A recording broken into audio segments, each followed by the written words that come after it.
everyone. This is Talk Back. We are in the midst of a crazy summer, an important summer. We've got the pandemic, we've got the racial violence, police brutality, and we have these elections looming in November that will be very, very critical. And we have the best anniversary of all for so many of us in this country, the 100th anniversary of women getting the right to vote. 1920, the 19th Amendment passed. We're going to be celebrating it all summer, especially in August. Two important dates we'll talk about later. Out of that struggle came an organization that is very important and has existed from that very time in 1920, the League of Women Voters. So important for education, for helping women learn about the right to vote, and for propounding important issues that are of importance to the American family, to American women, and to American men. So I'd like to introduce two people who will help us take that journey through the history of the League of Women Voters. First, someone who was a former president of the League of Women Voters for the entire country, the U.S., Kay Maxwell. Hi, Kay. Hello, how are you today? Good. It's great to see you, Kay. You were the former president of the U.S., and you've had many other roles, which we're going to get to in a minute, in social services and international relations and in voting rights. And also in our own area of Southeastern Connecticut, Irene Weiss, who is the president of the League of Women Voters of Southeastern Connecticut. Hi, Irene. How are you today? I'm very pleased to be here. Thanks for inviting me. Okay, great. So what I want to do first is we want to know where you guys come from. So first, Kay, tell us about your upbringing. In other words, what impelled you to get involved in the vote issues, in the political world, in education, especially for women and the League of Women Voters? Give us some of your background that led you to your work with the League. Happy to do that. First of all, I grew up living here, there, and everywhere because my father was a career officer in the Air Force. So lived in Germany, lived around the country. So used to going to new places, learning new things. That, I think, led me to be an international relations major in college. And then I joined the League of Women Voters. It was in the 70s. After my son had been born, I took some time off and got involved in volunteer activities when we moved to the DC area. And I had actually gone to high school in Northern Virginia, just outside of Washington. So that was when I joined the League. Obviously, that was a volunteer position, but it enabled me to use my interests, what I think were my talents, my background within the League. And of course, being in the DC area, I got to serve on what we call the lobby corps. League members who live in that area are assigned certain senators and members of the House of Representatives to lobby on behalf of the League of Women Voters. So that was one of the main things I got interested in. Moved up to Connecticut in the 80s, and of course the first thing I did was join the League of Women Voters, became president of the Connecticut League, and then also got involved through the League with international work, doing some things for the State Department, doing some training in countries around the world, working with women heads of NGOs, women politicians, which was a wonderful, truly wonderful opportunity. And the League itself had done some international work. Then after that, I got involved with working for an organization called the International Executive Service Corps, nonprofit organization that basically sent retired business executives, government officials abroad to do technical assistance and training. And because of my League of Women Voters background, I was put in charge of a program on public administration. So did a lot of work for 7 or 8 years in Central Asia, working with local and regional level government officials. This was after the Soviet Union had fallen apart. So all of these officials were all of a sudden having to do budgets and all kinds of things that they'd never done before. So we went over and did workshops and training. I would take a group of people with me, former mayors, former members of the state legislatures, that sort of thing. So I've been lucky over the years that my interest in international affairs, my interest in the League, voting, important issues combined. I think one thing I've certainly learned is that you never know where a career path is going to take you. And I always tell young folks not to plan too far ahead and to take advantage of opportunities as they present themselves. But certainly being president of the National League of Women Voters was an extraordinary experience at an extraordinary time, because I became president in 2002, which of course was just after the issues surrounding the 2020 presidential election. So the League was heavily involved in working to pass the Help America Vote Act.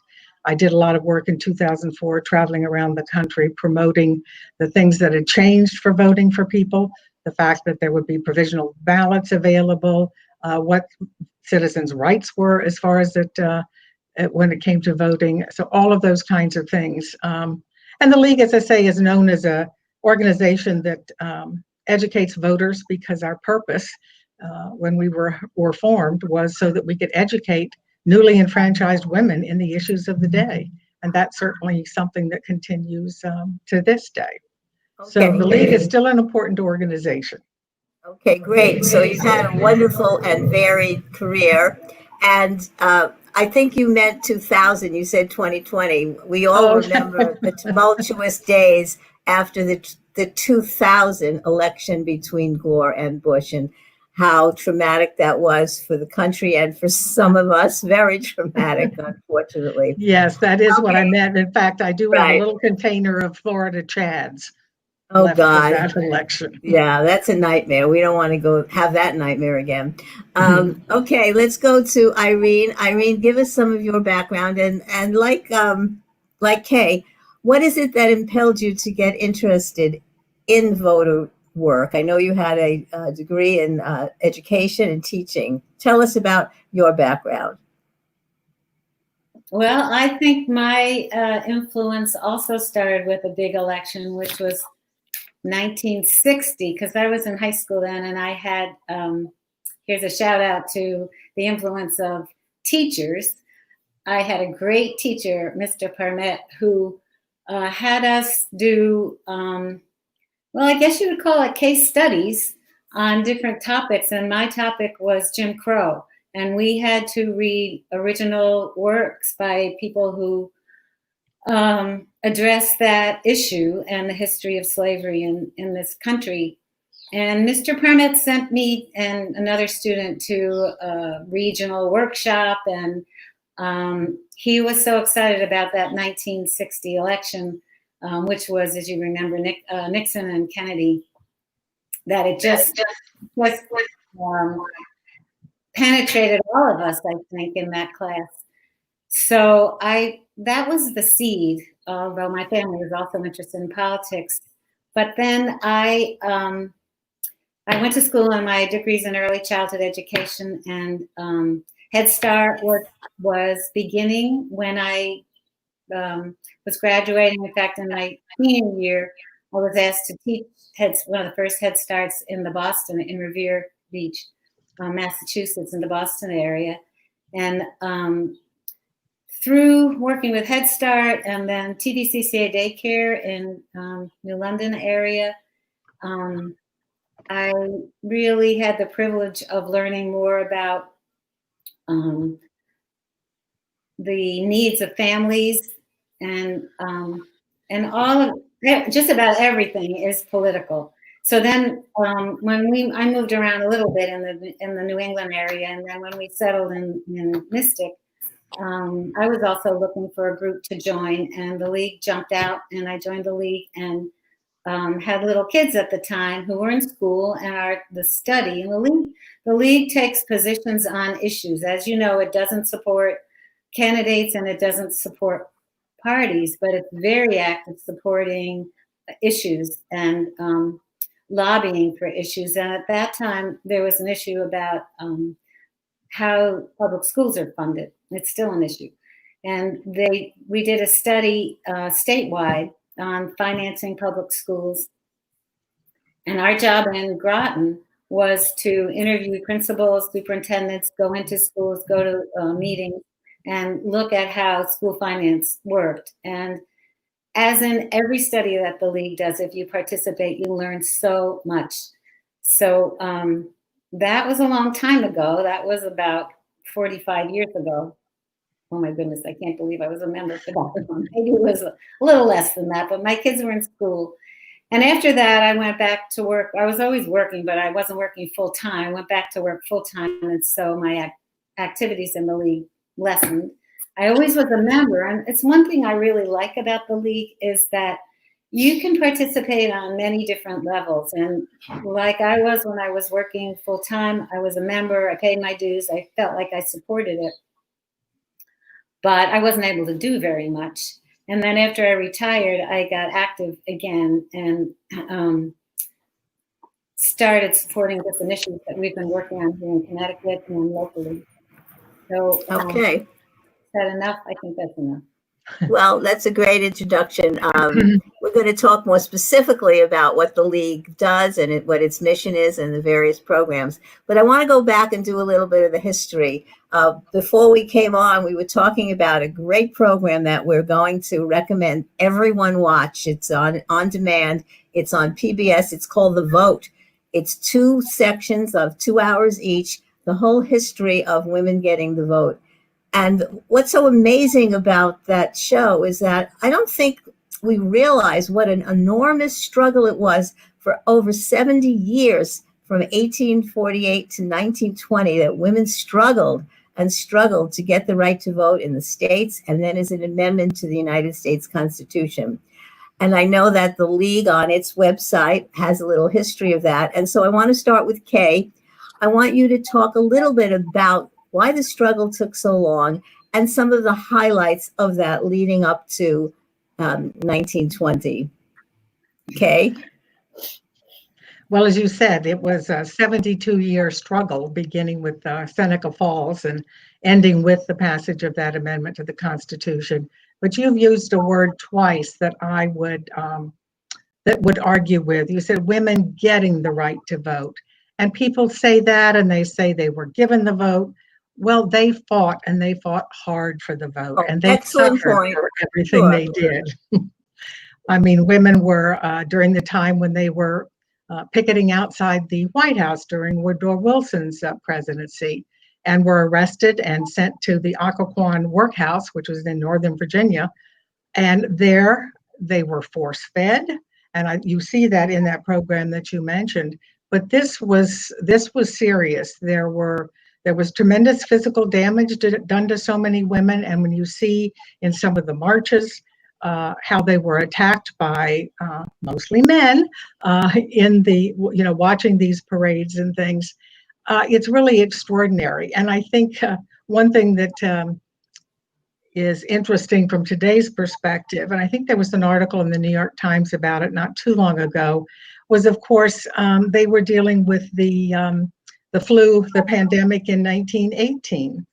And a lot of the suffragists were fearful that that was going to derail everything that they'd been working for. And I think Carrie Chapman Catt, I believe, actually did have the Spanish flu. So they were very concerned, but I think it demonstrates they never gave up. They never let anything stand in their way.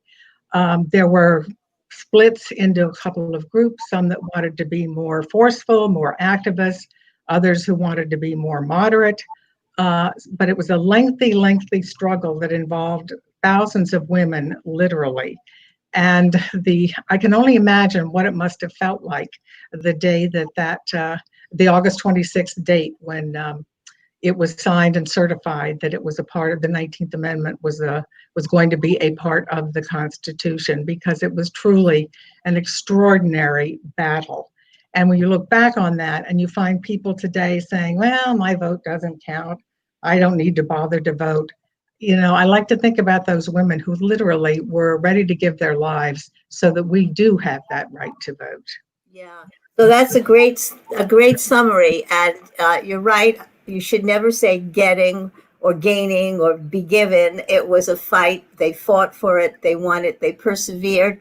They persevered over, as you said, first of all, the Civil War, the Black freed slaves getting the right to vote after the Civil War, but women not getting the right to vote after the Civil War, persevering all through the 70s, the 80s, the pandemic, World War I, and finally getting the President of the United States, Woodrow Wilson, to say, okay, I'll support. Because one thing that we need to mention is that there was a corresponding fight in every state and every territory in America to get the right to vote through that state, not just the fight that others had to go through the Constitution and get an amendment to the federal Constitution. And that's something we can talk about. But we need to talk about Carrie Chapman Catt, Kay, because she became the progenitor, the leader of the movement to finally win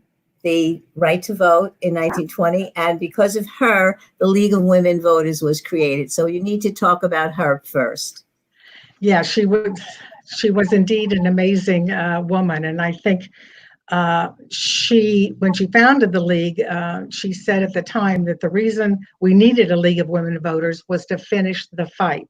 That simply getting the right to vote, winning the right to vote, fighting for the right to vote wasn't enough. Now that women had the right to vote, they needed to understand issues. They needed to study issues. They needed to be informed citizens. And that still today is basically the League's mission. We hope to inform and have everyone who is eligible to vote, but to cast an informed vote. And I think one of the interesting things back there and that we've struggled with over the years with the League is there's so many important issues. We never considered that there were certain issues that were just women's issues. To us, every issue is a women's issue, whether it's the support for the United Nations or childcare or nuclear disarmament, all those kinds of issues. In fact, I think the first, when the League was founded on February 14th, 1920, and that was about 6 months before the final ratification.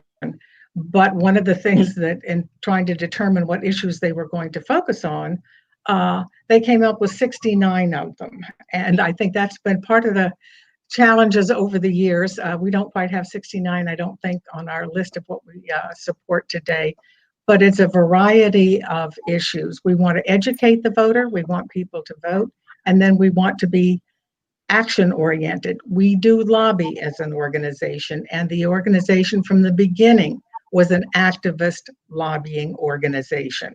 One of the interesting things as the League was formed at the national level and then as various state chapters across the country, turns out Connecticut was number 48 and of course that was before we had 50 states.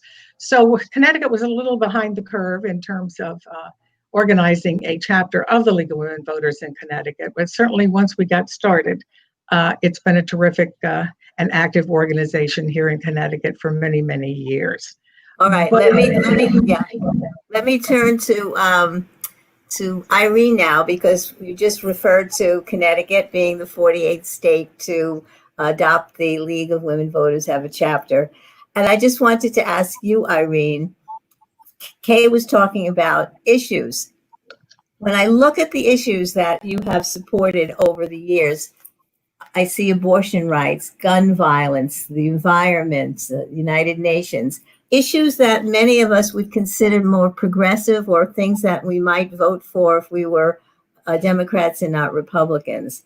But you don't take a stand on a particular political party or a candidate. So could you discuss that a little bit? Do people get the impression that the League is more a progressive organization and leans more toward the Democratic policies, even though not allowed to talk about the candidates? Irene? Well, when you look at our stances on things, you might think that, but I wanted to add one more issue to what the list that Kay was talking about, which is the Equal Rights Amendment, which still has not passed the Congress and really needs to. So that's an issue. Would you call that a Democratic issue or a Republican issue? To me, it's a human rights issue to have equal rights amendment for women. But when I joined the League, which was, as I said, a long time ago, it was kind of, it was mostly Republicans, Republican women in it was called the League of, it was Thames East then, because there was the New London League and there was Thames East. And most of them were Republicans. I had Marilyn Gunther was a good friend of mine, is a good friend of mine, but she's moved away, was mayor of Groton as a Republican. But the League's stances were pretty similar to what they are now. So the League hasn't changed. No, the League hasn't changed, but the Republican Party has clearly changed. The kind of liberal Republicans, moderate Republicans that were probably your friends back when you were involved with them in the League, they don't exist anymore. They are a dying breed, and that is true. I wanted to touch on also the percentages of women that vote. I've been reading that more women vote than men. However, I saw that maybe 60 something plus women voted in the 2016 election, 60% plus of registered voters. Not everyone in the country is even registered to vote. And men had about a 50%. So, okay, come on. Women are more than men. Why aren't more women registering to vote? And why aren't they voting after all the hard work that we did to win the vote, to fight for it? And now even women don't vote as much as they should. Talk about that, please. Believe me, I wish I had a simple answer to that question, because it has certainly been true through most of our history. Now, there are lots of explanations for it, whether it's women or men in terms of not voting. One of the peculiar things in this country, too, is that even though it's a low voter turnout, we do have the most turnout, or the heaviest turnout, in a presidential election and the least in a local election, when you would think it would be just the opposite, since local issues hit people more closely than perhaps some of the national ones do. We've done tons of studies. We've made lots of efforts. So I think one of the other interesting things is that married women are much more likely to vote than single women. Why that is, all kinds of excuses that people give. There's talk about, well, if we had, if election day were a holiday, then maybe more people would turn out. Maybe, maybe not. Who knows?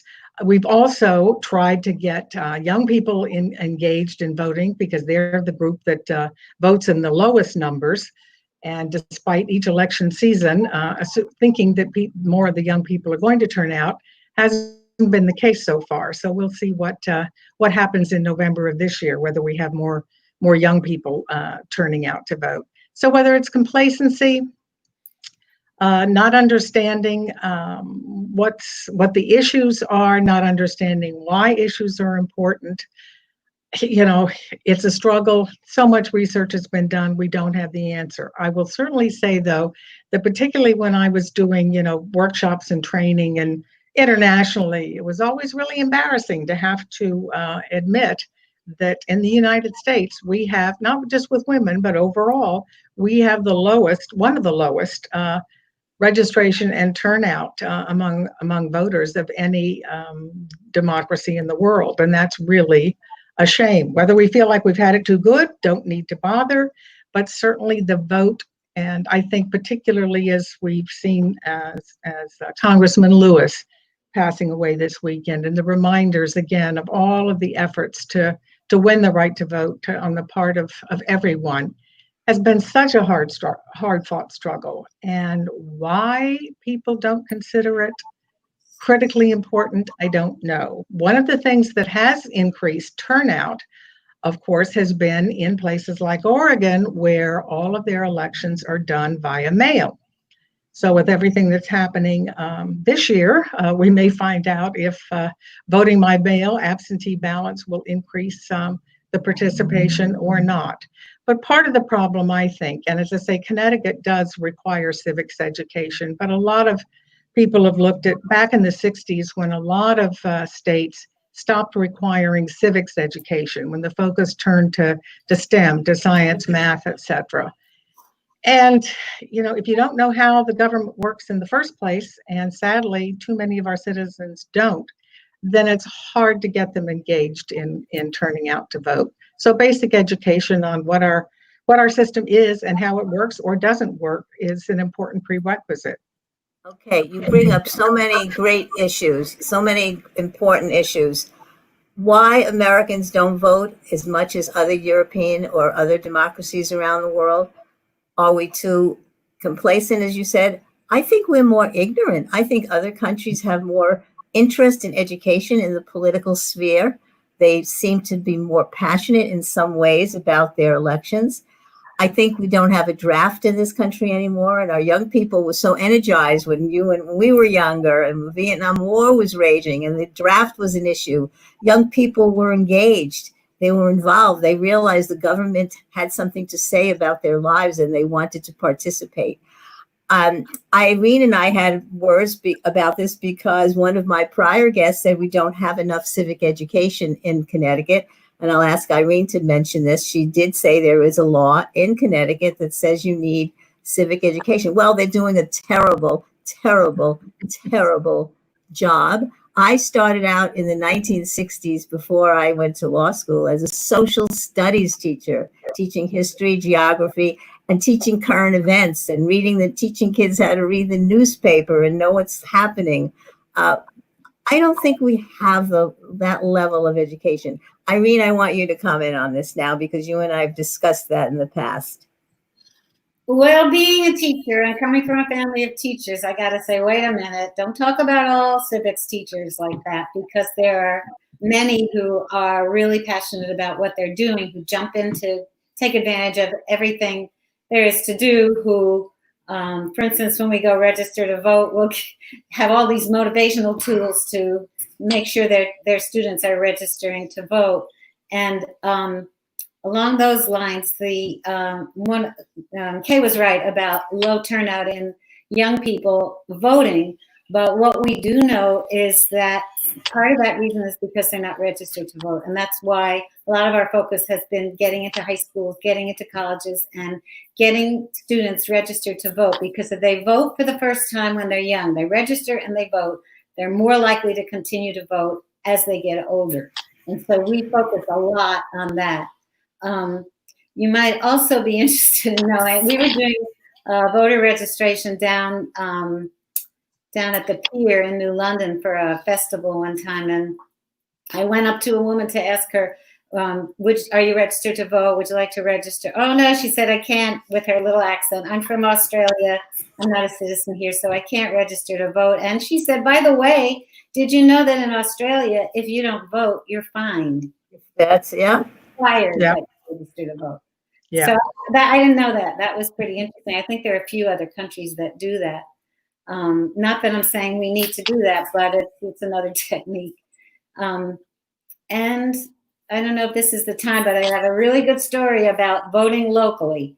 Up in the Baltic Griswold area, there was a man running for election and to the city council, the town council, board of selectmen, whatever they have up there. And he's been talked with us and been on our program a few times, and I can't remember his name, but there's not a lot of people, as you said, who vote in those local elections. And his son was just registering to vote. So this guy got his son to tell all his friends to register to vote. And they voted, registered and voted, 18-year-olds. And this man won by one vote. So if you say your vote doesn't count, that's a really good example of locally particularly locally, how votes count. Well, exactly. And shouldn't we have learned this after 2000, after 2016? We keep getting these lessons taught to us by the crazy votes we've had and the electoral college versus the popular vote. We should all be aware of this and know how important it is. I don't know. What are we doing? Shopping? We're shopping. I guess we're shopping. Kay, I want to talk about the debate issue. So what we've learned so far is the League was an outgrowth of the fight for the vote in 1920. Carrie Chapman Catt was a founder. And you do issue studies and education. You do registration drives, I'm sure, and have a host of other programs. I want to talk about the fact that the League was the first, was it not, to start being the the forum for the presidential debates. Kate, talk about that. At one time, the league ran the debates. What happened, and how did we get to a different system? Yes, that's an interesting history. You're right that the league was the sponsor of the presidential debates for a number of years, and there were several things that caused the change. And I want to touch on it. It was 1988, and a group of league members from Connecticut. We had actually been on a trip to the then Soviet Union. We'd been in a high school, an English-speaking high school. They were all Russian citizens, and they knew more about this was August or September before the November presidential election. We had conversations with them, and their knowledge about what was going on with the US presidential election was really extraordinary. We were home and doing a voter registration in a high school here in Connecticut, which shall remain nameless, and registering kids to vote and asking if they wanted to be registered in a particular party here in Connecticut. And anyone that said no, we said, well, do you understand that if you're not registered in a party, then you can't participate in a primary election? And the response was, is a primary. So we recognized we had a long way to go there. But in any event, back to 1988, we learned the league, it had become more and more difficult for the league to sponsor presidential debates for a number of reasons. Fundraising, it costs a lot of money to set up these debates, to all the arrangements that have to be made. So we were finding that we were not doing much of anything at the national level beyond raising money for those debates, and they got more and more expensive. And with each passing election, candidates became more strident about wanting to set the format, wanting to pick the moderator, really wanting to run the debate themselves.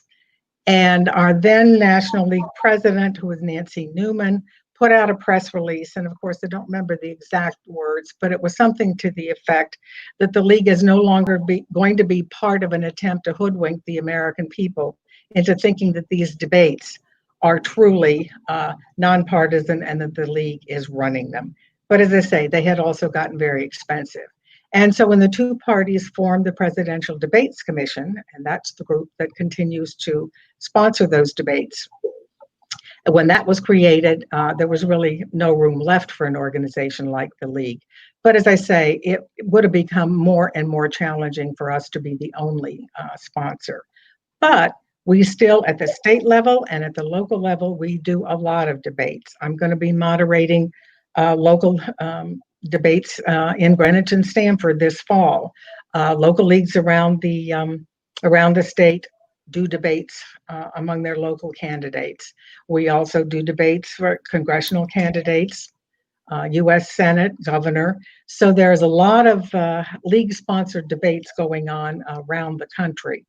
But when it came to the presidential level, for the reasons that I've mentioned, that just wasn't where it was going to end up. And periodically, everybody would say at the National League convention, well, gee, can't we do the debates again?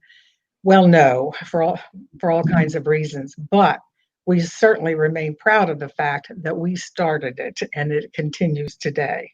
Right. So before we get to the little slideshow that I have that I want you to go through, which will be a nice history and help us tell the story some more, I wanted to talk about what the League is doing, contributing, lobbying in the way of getting the vote straight and right for the coming election in November.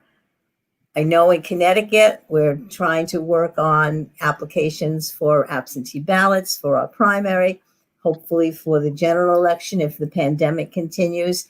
What lobbying efforts is the League making to change our voting procedures and processing to make them more fair, to make them more accessible to everybody? Okay. Well, I would go back, first of all, to the Help America Vote Act that was passed after the 2000 election. There was a lot that went into that and a lot of changes made. That was started the whole debate about electronic voting machines, all of that sort of thing. We're in a unique situation for this coming election, but other than, before I get to that, one of the things that's always been a challenge is Because the election is organized and run by each state, it's not a federal effort. One of the things that the Help America Vote Act did was try and get states to be more consistent in the way they did things. In other words, not to have each locality have its own separate registration list. They have to be statewide, things of that sort. But it's always been a challenge to find enough people to actually work at the polls. Requires a lot of people, requires some training, typically been older people who have done that.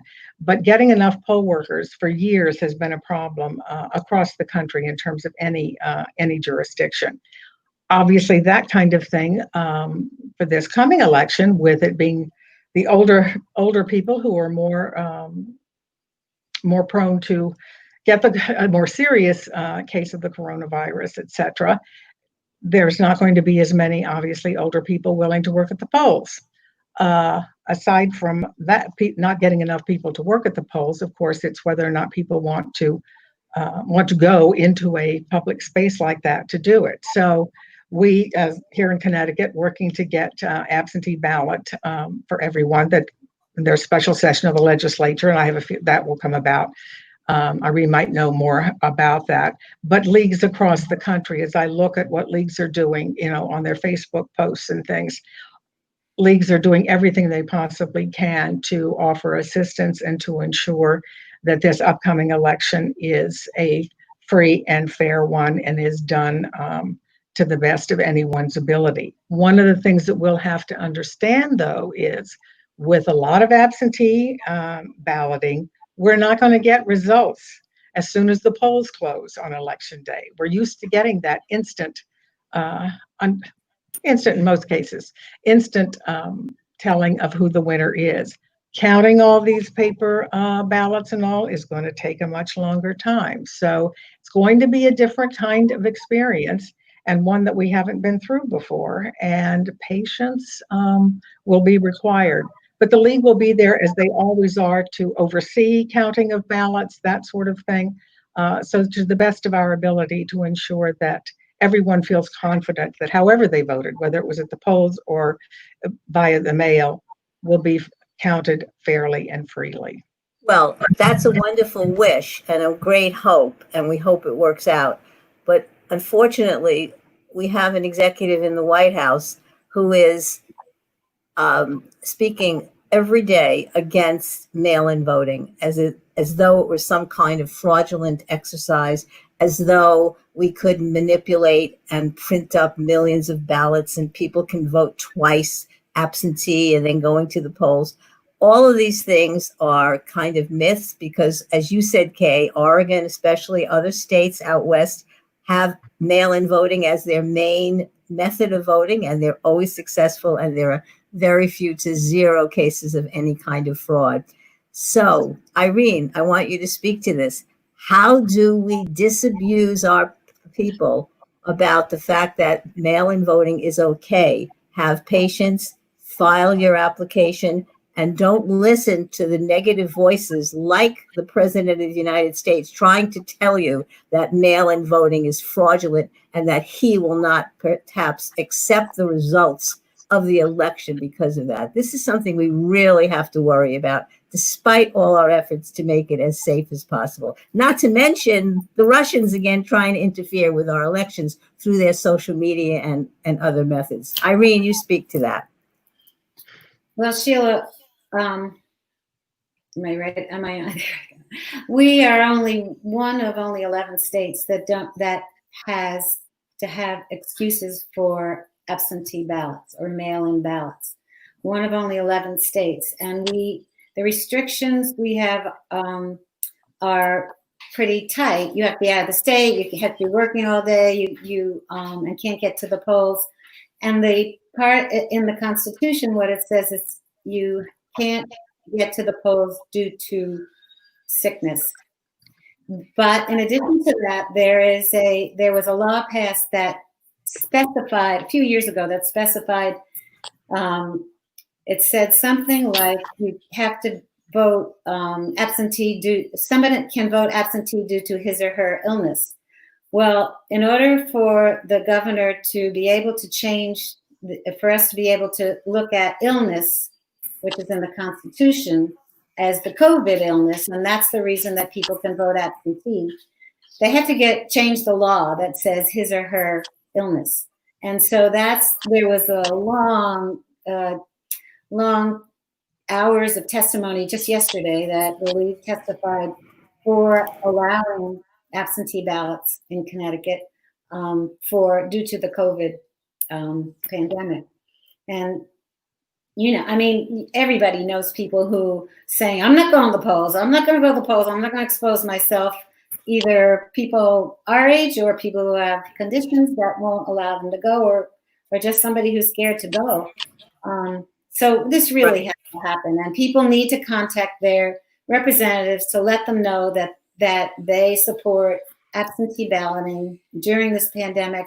I would say always, but during this pandemic, it's safe. There are going to be locked boxes where you can drop your ballot off. There are checks within the ballot. It's very important to fill out that ballot carefully, because there are all those checks and balances of where you have to sign. You can download the application for the absentee ballot from the Secretary of State's website. That's for November. If you're in a party, you have already been mailed the absentee ballot application, and then you have to fill that out and get the actual ballot back. So there are lots of good ways to do this safely. And in terms of the poll workers, it's a great opportunity for these kids who are home from school or college. You have to be 16 years old to work at the polls during this election. The Secretary of State has a place on her website to look at applying for a job where you'll get training. I don't know, every town is different, but I know in Groton, the pay for the day is $250. It's a long day, but that's a nice chunk of money for a young person. And you also get paid for training. There are 3 opportunities for training. So I really would encourage everybody who feels comfortable being a poll worker to do that, and the education you get from looking at the way our system works. You learn about all the protections that happen with our voting in Connecticut, and it's just a great opportunity from lots of points of view.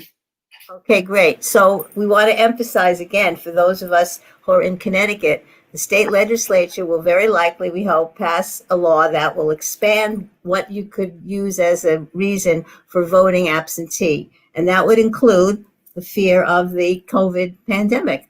I'm voting that way. I'm voting that way in the primary in August, and I'm voting that way in November. No way I'm going to the polls as of right now. And I just hope that the voices of the league will be strong to let Americans know that voting by mail is safe. It's not a fraudulent situation, and we can be secure in that vote. I emphasize, I fear the negative voices against this. I fear what President Trump is trying to do to destabilize the vote, especially in case where he may not be successful, and use fraudulent voting in mail-in voting as an excuse. This is a fear, not just, I'm not the only one expressing this fear. It is out there, and the league, I hope and pray, will be a voice for sanity, for reliability, to help people know that their votes will be safe if they vote by mail. Okay, now let's turn to the slideshow, which will go through some of the history. So I'm going to share my screen with you and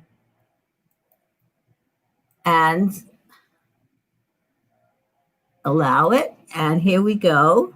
Let's see. Okay, do you see that? Yes. Okay, great. So I just gathered together some of the things that I found online that represented a little bit of the history. And I like that very much. Are you two aware of this lovely poster for the league? I have seen it. I can't not recently though, because there are a lot of things over the years that I've seen in different places and all. This particular one I know I've seen, but I couldn't tell you right. where. I love it. I think it's great. I love it. All right. And here again, one of your slogans, making democracy work. Exactly. Now It makes work. This was 1919 in Texas. The League of Women Voters of Texas is formed. So some of the leagues were formed before the vote was finally established, right? Yeah, some were. There were similar kinds of organizations that then, Right. they were, and then became formal local leagues or state Yeah, leagues. this is cute. It sounded like women voters on the radio, not women voters. That's kind of cute. That one I have heard before. Yes. Here is your ad for the 100 years, which I Right, like. Sure. And here, Kay, you touched on it. That's where the Seneca Falls Convention was held in 1848. 48. Yes. And if you've never been to Seneca Falls, do go when we can travel again. It's a wonderful experience. It's a national park. Yes, and I was hoping so much to be able to go this August, because obviously there are lots of programs that had been planned, but we'll see what happens. And it's just too bad that we have this pandemic and can't take advantage of all the wonderful celebrations that we could be having.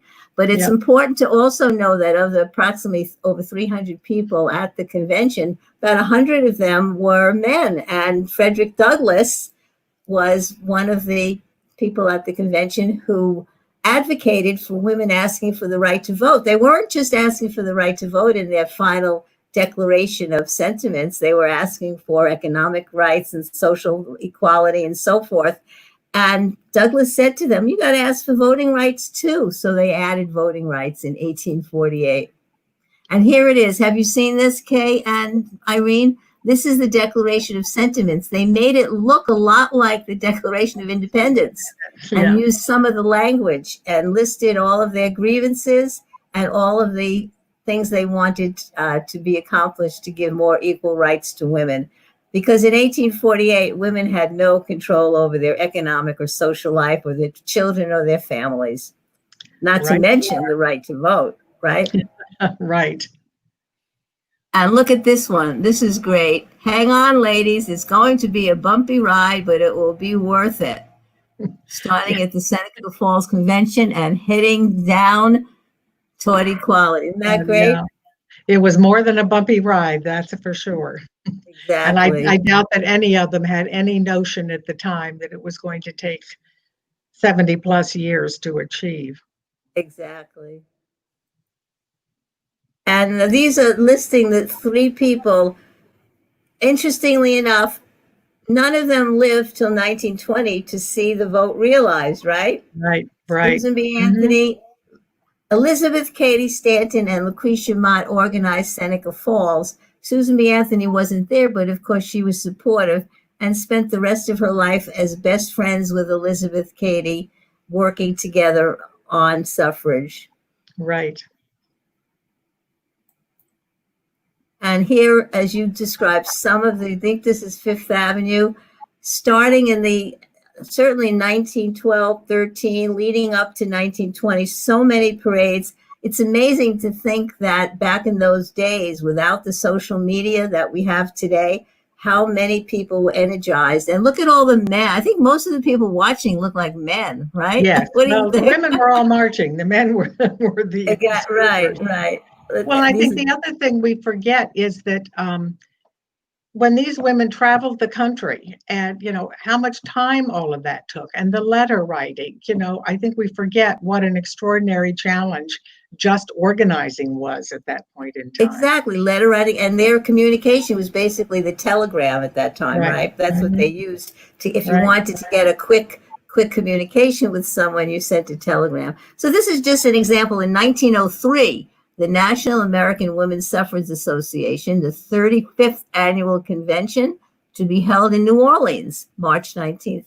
So one of the conventions over the years of the fight. Right. Women's cause is man's. They rise or fall together. How true, how true. And of course, tell us the colors were white and gold.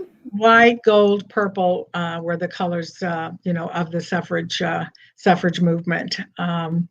In fact, you'll see we were lucky before the virus hit this year to have a gala event here in Stamford of the Connecticut League of Women Voters that celebrated the 100th anniversary. And so two had a lot of interesting banners things. and Yeah. looking like that. Mm-hmm. I have to tell both of you, I don't know what you did in November of 2016 at the election. I woke up that morning. I make no bones. I'm a Democrat, active in the party, and I was supporting Hillary Clinton. I woke up that morning and I wore white, everything white. I wore white sneakers, white socks, white underwear, everything white. And I went to the polls thinking that I was going to be helping to elect the first woman president of the United States. And then I also noticed that when Hillary gave her concession speech, she was wearing white and purple. Mm-hmm. Right. Very, very important symbol. I dare say many people miss that symbolism of that, but that's what she did. You remember that? Oh, absolutely. Yes, indeed. Absolutely. One of those colors came from the influence of England, where the suffrage movement was viral. And who was it? One of the suffrage women here lived over there and then came back and brought that energy. Alice Paul, I think. Alice Paul. Mm-hmm. She's the one that you spoke about, the hunger strikes, the jailings. Alice Paul came back from England. Another point, we don't give credit enough to other countries. Other countries ended slavery before we did. Other countries had suffrage before we. Other countries have had many, many women leaders, prime ministers and presidents before we have. And so you're right. Alice Paul went to London and with Emmeline Parkhurst, who was the major suffragist there. Pankhurst. What did I guess? Pankhurst. She learned the ropes about how to lobby, how to march, how to advocate, and came back to America and led what we consider the more militant work in combination with Carrie Catt, who did the more, as you said, moderate through the system work. Those two approaches led eventually to 1920. If I could just add one quick thing relating again to words. We use the word suffragist, not suffragette. And the term suffragette was used in England, and it was used as a term to put down the women. So if you see someone say suffragette and someone else says, no, no, no, that's the reason why. You're right. It's suffragist. I want to say something, if I could, about the opposition to suffrage and the attitude change. And at that time, a lot of people felt that the place of women was in the home, taking care of children. That was their mindset. And look how much things have changed. But in between, I remember very clearly when I was younger, people saying women as broadcasters on TV, their voices are too shrill. They can't talk on the radio. Women as bus drivers, I went to camp and they were all men bus drivers. Women can't drive buses. It's too big a vehicle. So even in the fairly recent past, attitudes have changed. And I think that's what changes participation and action. And it's changed with gay rights and it's changed with people of color. I think things are changing and we definitely need laws to change, but we need attitudes to change too. Well, of course, we know that there were many women back in the teens and the 1920s who were opposed to their own rights of suffrage. And there's still women today who take on men's advocacy than their own and vote against their own interests. That's something we still, have to work on. And so here it is, opposed to women's suffrage. They're working hard to advocate against women getting the right to vote. Another interesting combination that I've read about and learned is many of the suffragists were Quakers, and the Quaker philosophy was a very egalitarian one, but they were teetotalers, and there was the prohibition movement somehow coincided. But the suffragists weren't so much against alcohol. They were against men getting drunk and abusing women.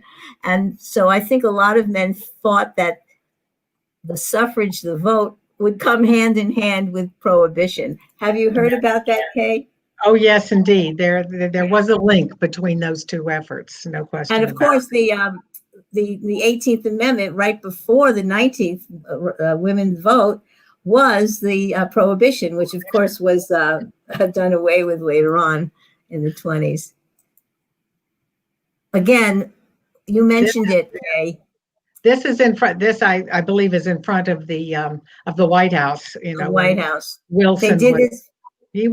He objected strongly. He was not a supporter. It really wasn't until after the war that he finally changed his mind. But these were some of the women and what they were doing when they were arrested and taken to the Occoquan workhouse in Northern Virginia.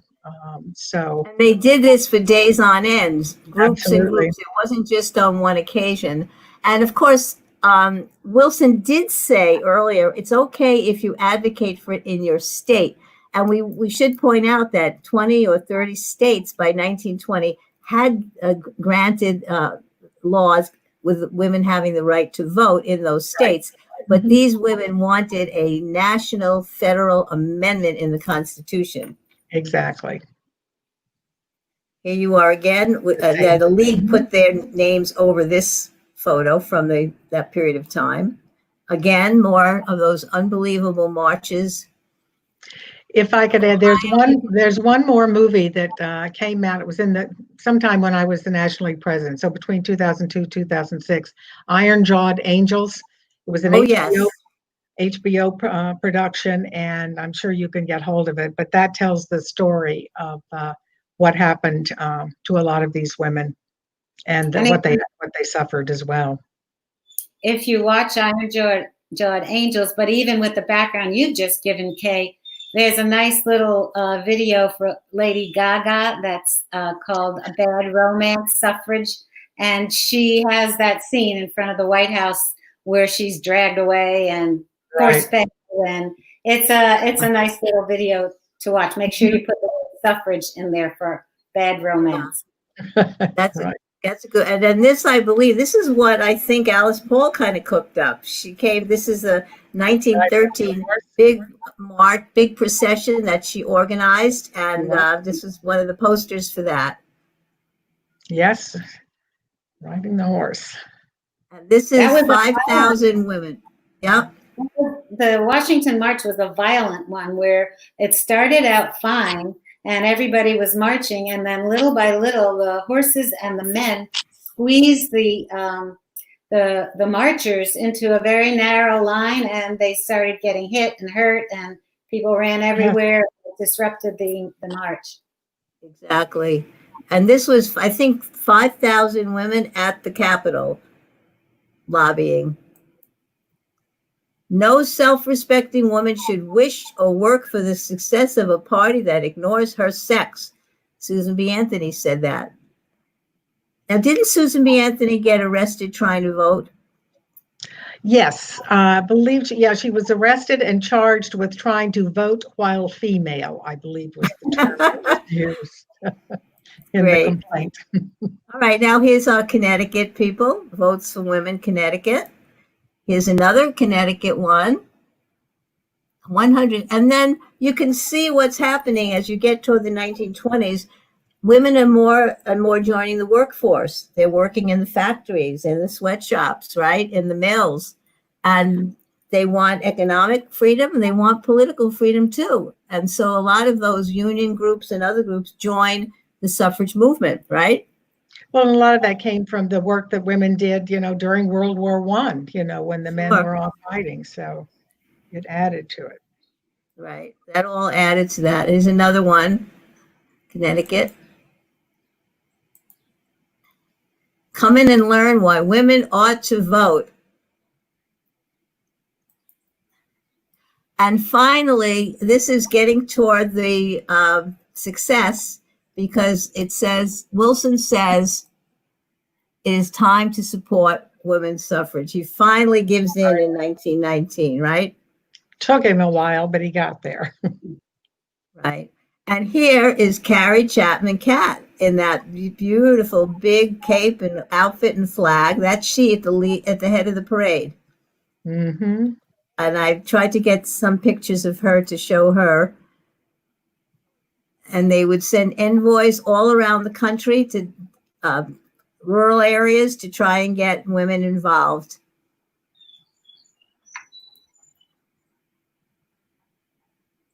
And here they're advertising a August 26th, Dr. Shaw will be at the casino to talk about votes for women.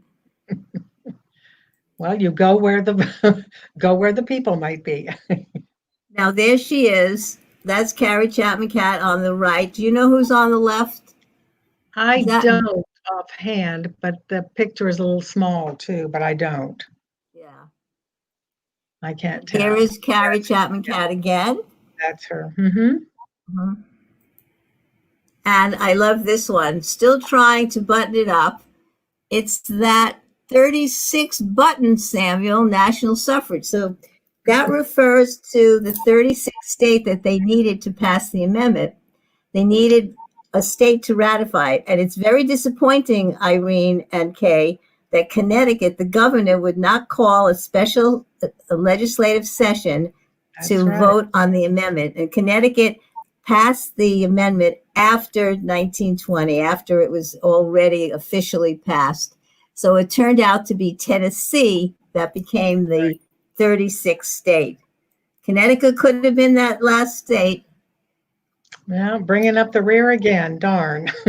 Now, this, I think, was a ballot for New York State. If you were a woman in New York, if you were in New York State, they were voting on shall the proposed amendment conferring equal suffrage upon women be approved. And it was approved. So in 1917, if you lived in New York State, you could vote.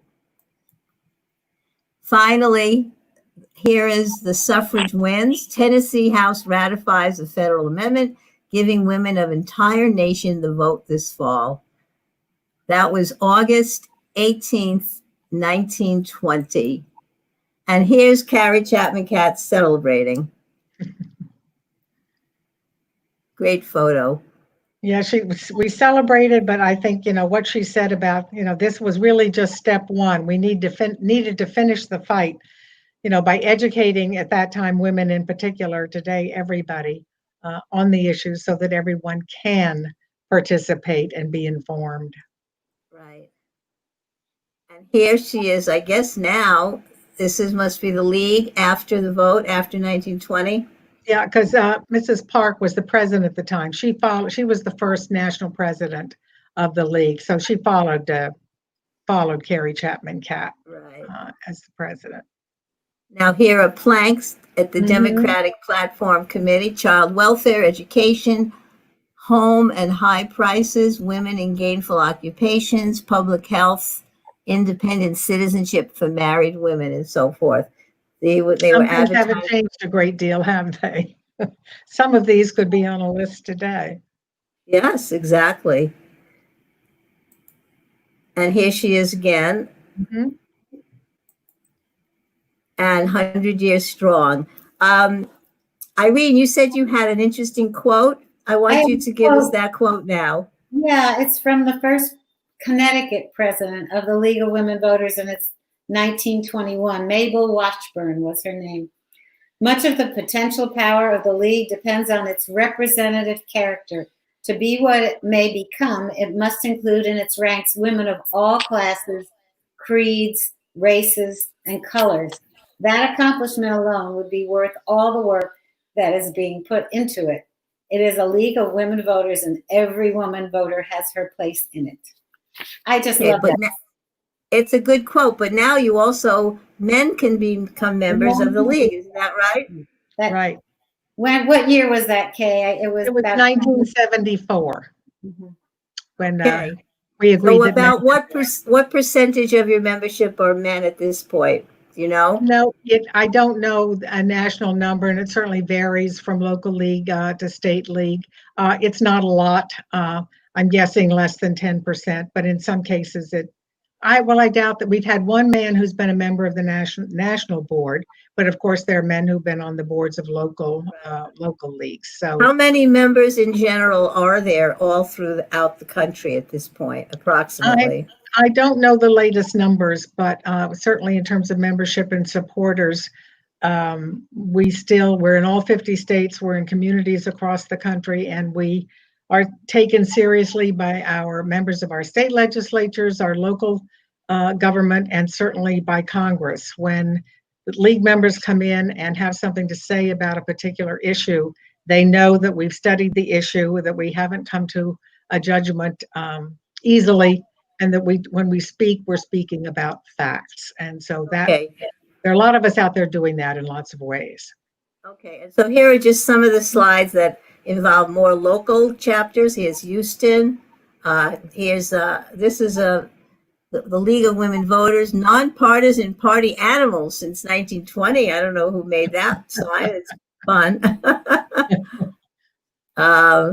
This was an actual stamp. So it's interesting. Carrie Cat. This was 1848 to 1948.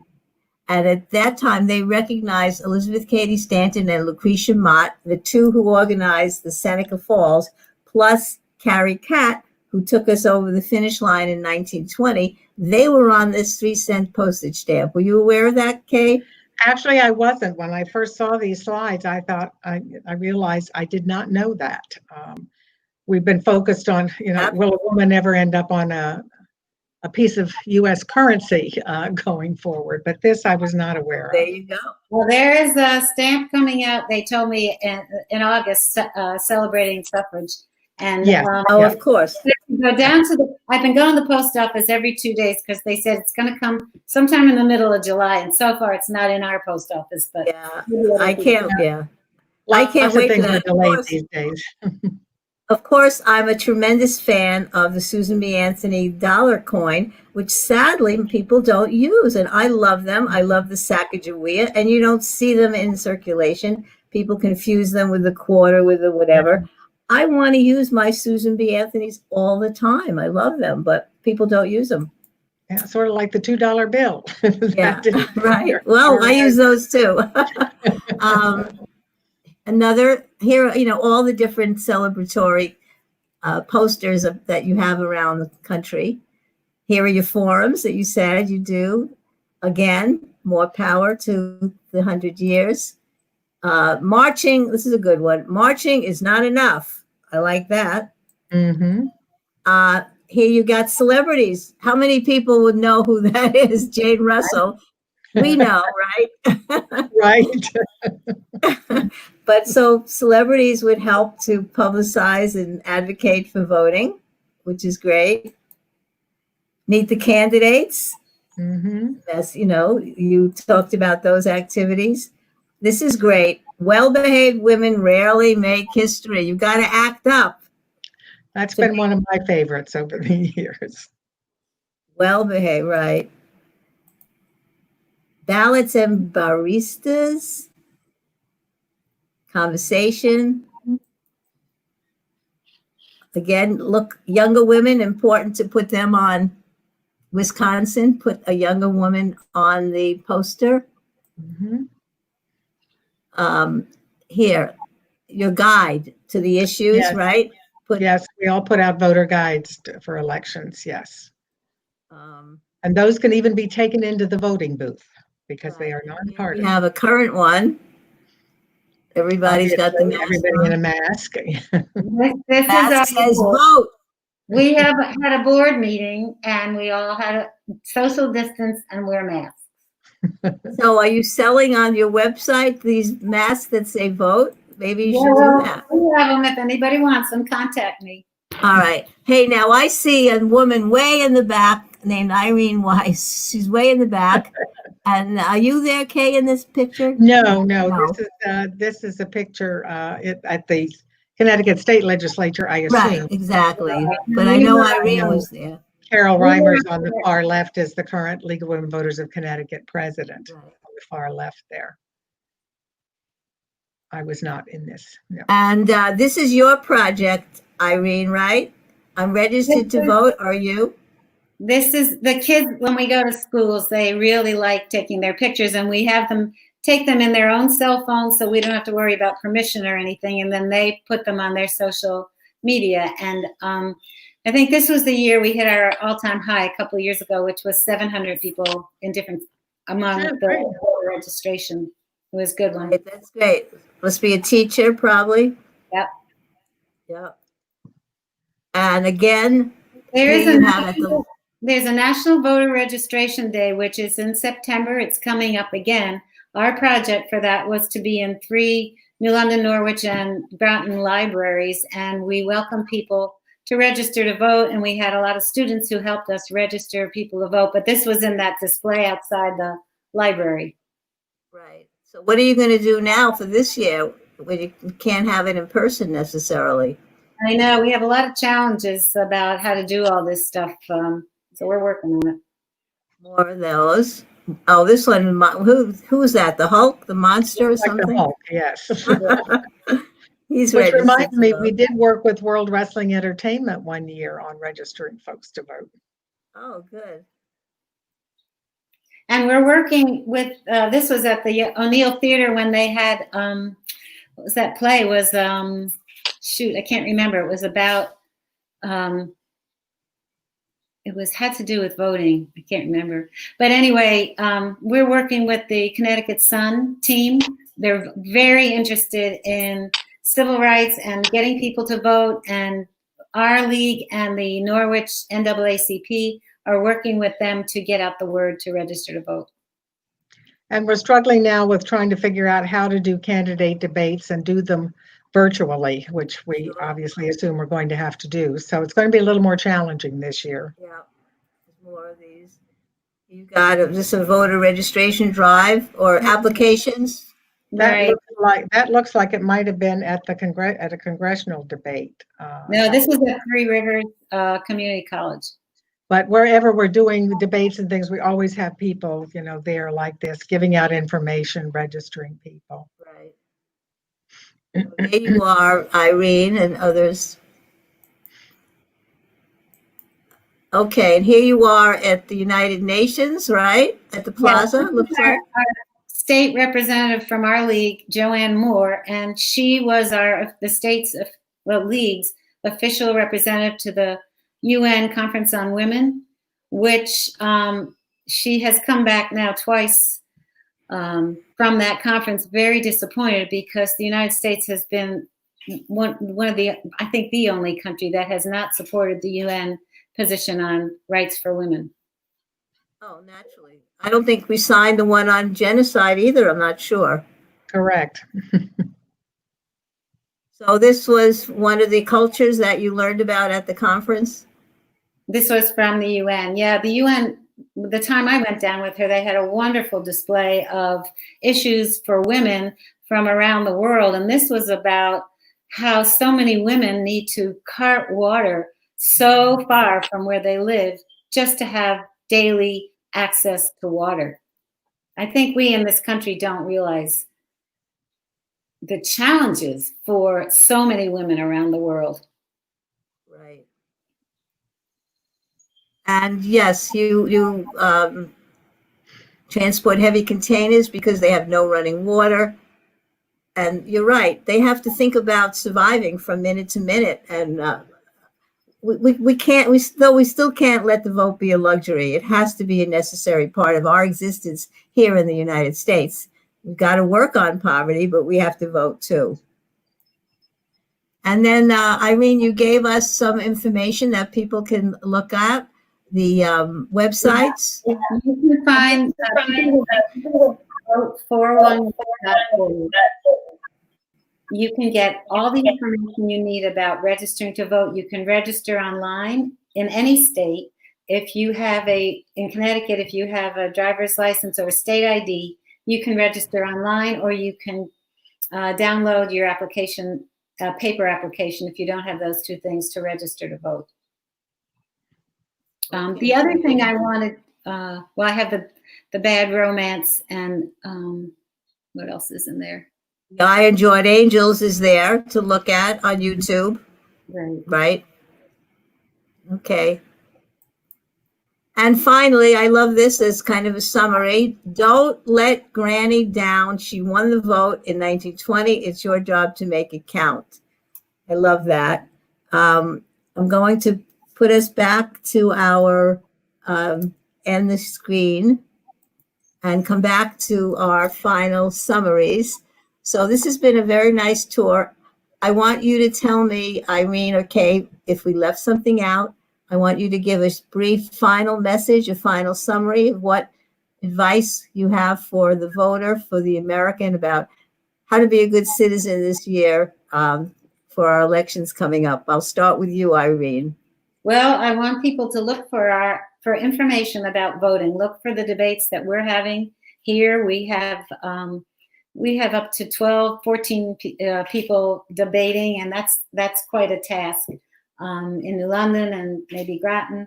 I wanted to let you know that we have all sorts of memberships. We do have men memberships, several men who are members on their own, but we also have family memberships where you can have people in your household be members, or individual memberships. We have memberships for students free. If you are a student, you just have to say you're a student. We have memberships for free, and we also have discounted friends who get all our emails. They just can't vote for things that we're voting for. So we would welcome everybody. We need people with a lot of different perspectives, all parties, to who agree with our stances, to register to join us and help us work for all the issues that we think are important. So I would welcome you to contact us through lwvsect15@gmail.com. And okay, great. Thank you. All right, Kay, I'm giving you the final word. What do you have to say? Thank you so much for sharing all your information and thoughts with us so far. Well, the message is really quite simple. Please register and please vote. It matters. Your vote counts. It is critical. It's always critical. But I think in the challenges we're facing this year with the pandemic and all of the rest of it, it is just terribly important that you make that effort. If you want information about the issues, the League of Women Voters is the place to go to. You have a local league, you have a state league, the National League websites. There are places to find out nonpartisan, fact-based information. That's what the league has always been about, what we're about today. And please, let's make this election the largest turnout that we've had in a long time. Thank you. Okay. Well, thank you so much, Kay Maxwell and Irene Weiss. The League of Women Voters is a very important part of our culture, of our history. Please heed their advice to register, to vote, and mostly be informed as a citizen about what's going on and take a stand and take some action. Thanks for watching. We're still going to do some more shows on the marvelous 100th anniversary of the 19th Amendment in 1920. Stay tuned. See you next time on Talk Back. Goodbye. bye. Thank you. Bye.